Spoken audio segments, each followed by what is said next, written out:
আসসালামু আলাইকুম viewers, welcome to our channel. আজকে আমি একটি মাছের ঝোল নিয়ে হাজির হয়েছি, সেটি হচ্ছে আয়ের মাছের ঝোল। আর এটা কিভাবে তৈরি করা যায়, লেটস সি।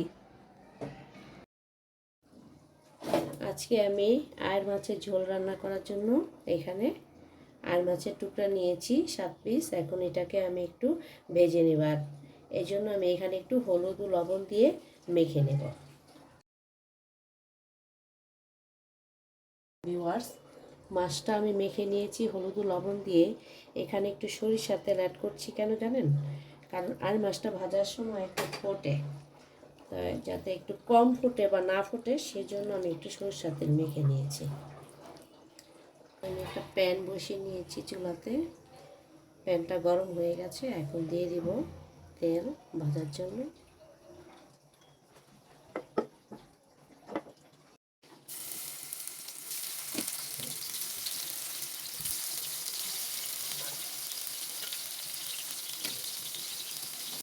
মাছটা বেশি ভাজবো না, যেহেতু রান্না করব।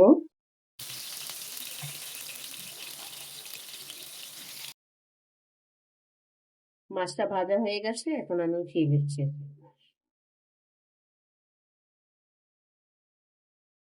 মাছটা রান্না করার জন্য আমি আবার নতুন করে একটা পাত্র নিয়েছি, দিয়ে দিলাম তেল। এখানে 2-3টা পেঁয়াজ কুচি করে দিয়ে দিলাম।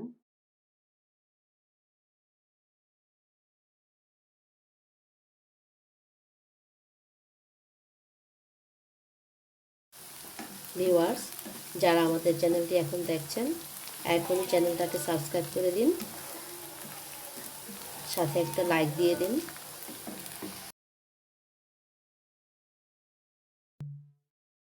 পেঁয়াজটা আমার প্রায় ভাজা হয়ে গেছে, এখন মশলাগুলো দিয়ে দিব।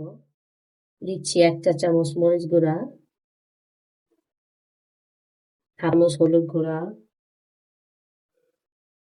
1 চা চামচ ধনে গুঁড়া, 1 চা চামচ জিরা গুঁড়া, দিয়ে দিব অল্প একটু পানি।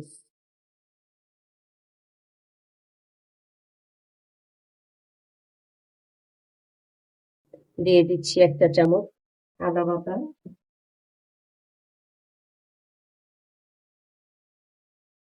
দেব স্বাদ মতো লবণ। ভিউয়ার্স, 2টি ছোট টমেটো আমি পেস্ট করে নিয়েছি, এখন এটাকে দিয়ে দিচ্ছি।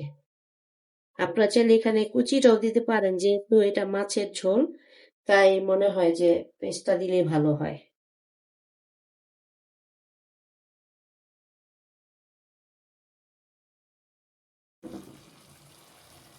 যে জারটাতে আমি টমেটো পেস্ট করেছিলাম, সেটা ধুয়ে একটু পানি দিয়ে দিচ্ছি।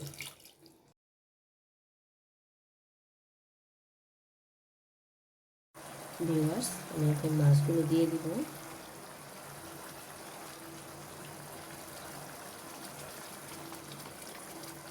এই আয়ের মাছটার পরিবর্তে আপনারা রুই মাছ, কাতলা মাছ, বড় যে কোনো মাছ এভাবে রান্না করতে পারেন।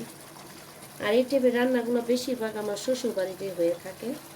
আসলে বিয়ের আগে আমি তেমন কোনো রান্না বাড়া পারতাম না, বেশিরভাগ রান্নায় আমার শ্বশুর বাড়ি থেকে দেখা এবং শেখা।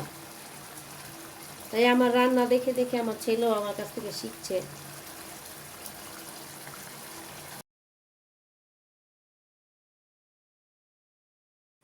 এখানে আর একটু ঝোল দিয়ে দিচ্ছি।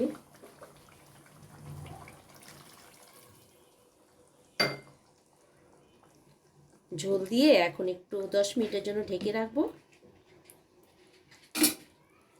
তারপর ধনেপাতা কাঁচামরিচ দিয়ে দিব।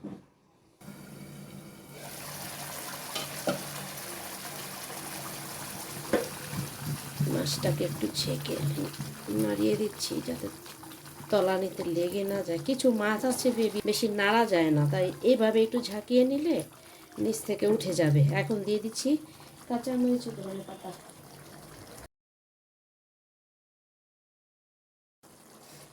আর 2-4 মিনিট পরে আমি এটাকে নামিয়ে পরিবেশন করে নেব।